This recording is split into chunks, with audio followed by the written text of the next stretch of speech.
સુરતમાંથી એક ચોંકાવનારી ઘટના સામે આવી છે, જ્યાં નીટ પરીક્ષા દરમિયાન એક વિદ્યાર્થીનીને ધાર્મિક કંઠી ઉતારવા કહેતા વિવાદ સર્જાયો છે। પરીક્ષા કેન્દ્ર પર સુરક્ષા નિયમો મુજબ વિદ્યાર્થીઓને કંઠી ઉતારીને જ પ્રવેશ આપવામાં આવતો હતો, જેને લઈને એક વાલી ભડકી ઉઠ્યા હતા।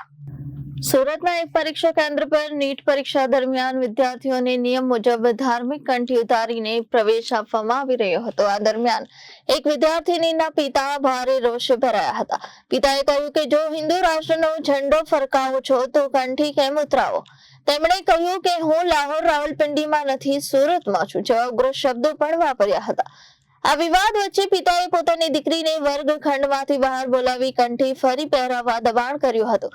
જો કે પરીક્ષા માટે મોડું થતું હોવાથી દીકરીએ કંઠી પહેરવાનો ઇનકાર કર્યો હતો।